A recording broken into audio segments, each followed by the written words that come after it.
Hello, everyone. Ron Aledo here from Miami.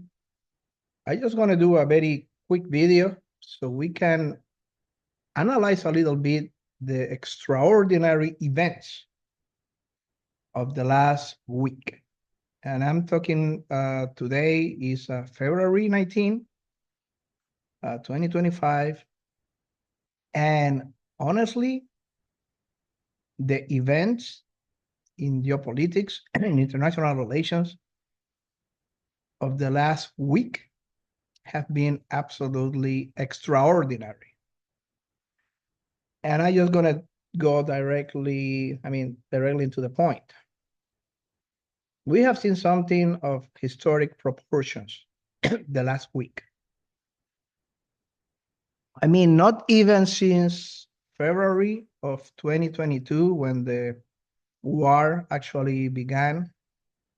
I mean, the period or the new stage of the war between Russia and Ukraine began in February 22, a war that actually began in February of 2014 with the coup, the Euromaidan coup, organized by USAID and George Soros and Barack Obama, Joe Biden, and Victoria Nuland. So not since the events of 2022, February 2022, we have seen something this extraordinary, not only in the perspective of Russia and Ukraine, but also in the perspective of war history, in the perspective of international relationship between the United States and Europe and the European Union. The events of the last week, of the last days, have been absolutely extraordinary. And we must be aware, we must acknowledge the extraordinary importance of the events. Starting with the speech of Vice President J.D. Vance in Munich, the same Munich where Vladimir Putin spoke, the same Munich conference, security conference, where Vladimir Putin spoke in 2007, warning the world about what is happening today. In 2007, Putin went to the Munich conference and told the world very clear, stop it. Keep your hands off Ukraine. Ukraine must remain a buffer, must remain neutral. Do not try to make Ukraine a puppet of the West, a puppet of the United States, a puppet of the NATO. Stop it. The world will go into serious issues if you don't stop NATO expansion and if you try to go into Ukraine. The world did not listen at all. Now we have probably 1 million people dead during the last 3 years. But the thing is that a few days ago, just days ago, J.D. Vance went to the same conference in Munich, Germany, and he spoke and gave a short speech, but that speech was incredible in every way and every sense. He went over there, and to the surprise of everyone, he did not say that Russia is the main threat, the boogeyman, or China is the boogeyman. He said over there, you, the European governments, you are the main threat. That was extraordinary. And he began to talk about how the European Union have become this dictatorship where you cannot say anything that deviate a little bit from the official speech, from the official narrative, or you will face the rage of the thought police. You will face the rage of the censorship. You will get canceled, or you will get some kind of censorship, or you will even go to jail, or you will have to pay an expensive fine just by talking your mind. And not only by talking about any wild conspiracy theory, just by saying very basic things of biology, truth of biology, of science. If you are mentioning some kind of a issue related to the natural moral law, etc., etc., etc., just by mentioning that, just by praying outside a clinic, silently, you can end up in jail. And Vance said to them, you are the main threat to your own societies. You have become a dictatorship of the politically correct. You are becoming an authoritarian government. You are squeezing and you are harassing your own people. Shame on you. And that was extraordinary for many reasons. It was an official divorce between the United States and the European Union. But it was an official divorce of two very different ideologies and world views. The United States now, and Vance said it, there is a new sheriff in town, the United States now represents a paleoconservative force based on the big picture of the Western Christian civilization. Trump, a Protestant, Vance, a Catholic, and they focus their effort, their worldview, in this paleoconservative vision, worldview of the world, of the Western Christian civilization, in the same line of Pat Buchanan, in the same line of very paleoconservative forces, the alt-right, Reagan-esque vision of the world, and they expose that vision into Europe. And Europe, that is absolutely, with the sole exception of Orban in Hungary, Fico in Slovakia, completely controlled by the forces of neoliberalism, of neo-Marxism, of the Frankfurt School, where the politically correct is the law, with Marcuse, Benjamin, Fromm, Adorno. They are the inspiration of the regimes, one by one, regardless if they are center-right or they are center-left.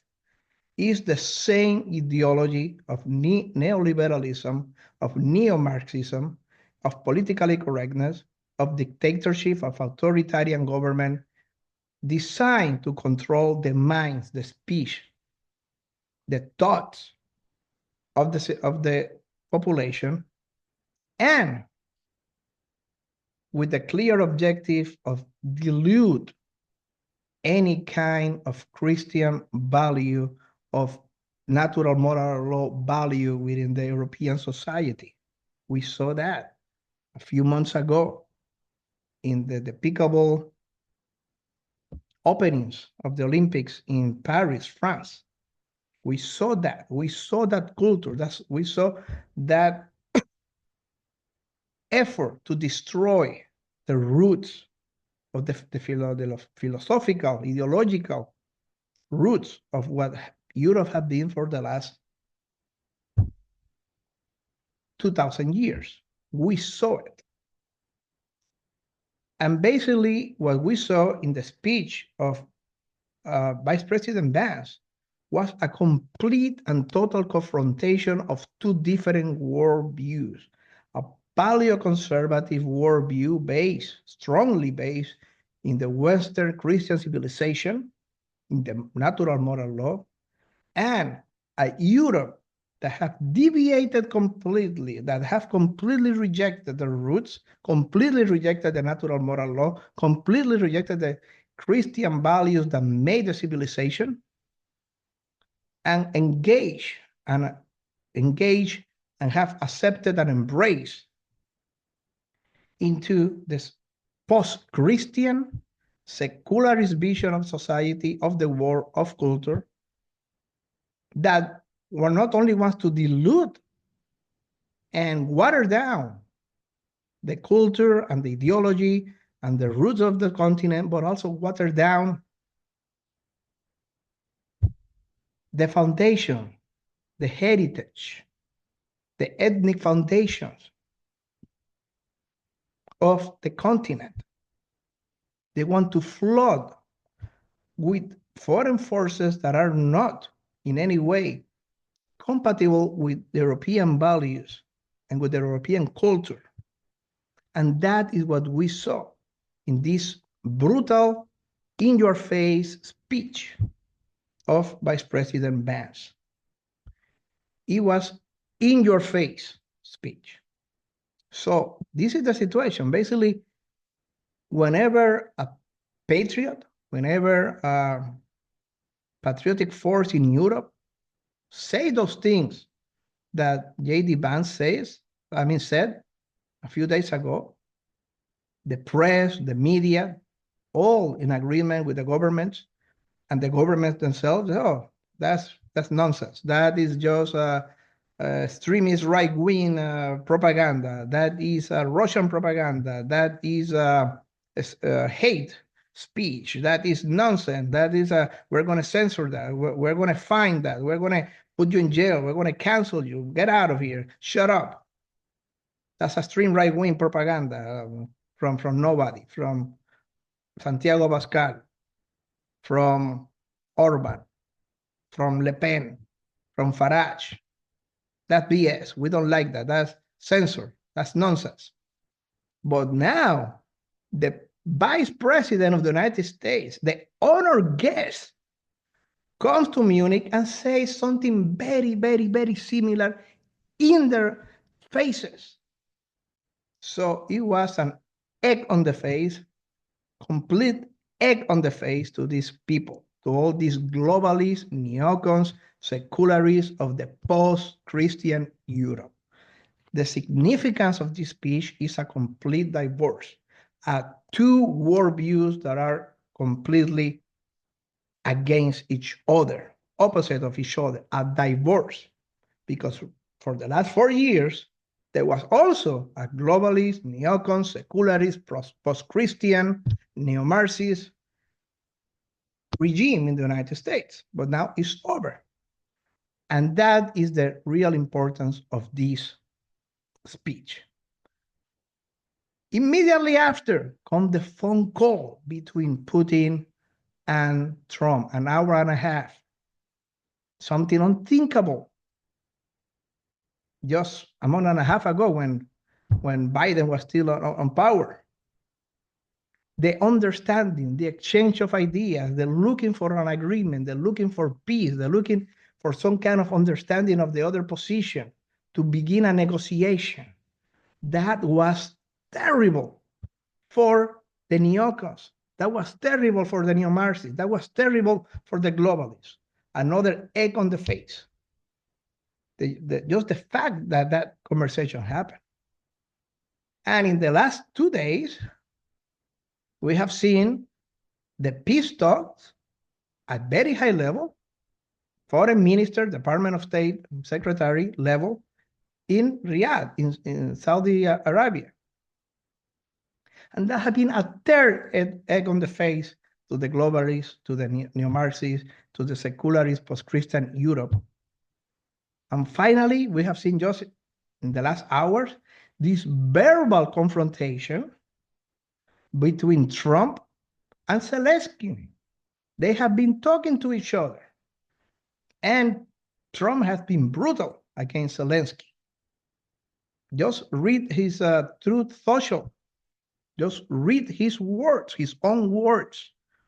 He said it very clear. Zelensky was just a comedian. Zelensky has no power here. Zelensky was basically, I mean, he didn't mention it explicitly, but it's just a puppet. He mentioned it that way. He got from us $350 billion. $350 billion without any guarantee. We just gave $350 billion away. And Zelensky must do something or he will end up without a country. Just look at the True Social post of Donald Trump. Brutal, incredible, historic. He is putting his cards on the table. And Zelensky answered back. Zelensky answered back that Trump is under the Russian influence and he's repeating Russian propaganda, blah, blah, blah.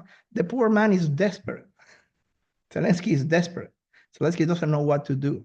Zelensky finally comes to the conclusion of what he really is, just a puppet, just a marionette. For the last 3 years, he was doing the role of whatever Biden told him to do, whatever Boris Johnson told him to do, whatever the European Union told him to do. That's it. Without real power, he was just used. He was played. And again, the last week has been extraordinary in all senses, in a historical perspective, in a world relations, geopolitics relations. So let's gonna see what is gonna happen. But again, it has been great. It has been great. It has been good for everybody who wants peace in this conflict. So everybody who understands the real purpose and the real root cause of this conflict, who understand who was behind, who understand what really is USAID and George Soros in Ukraine in February of 2014. For all of us, it has been very, very positive and extraordinary week. Thank you very much. Ron Aledo from Miami.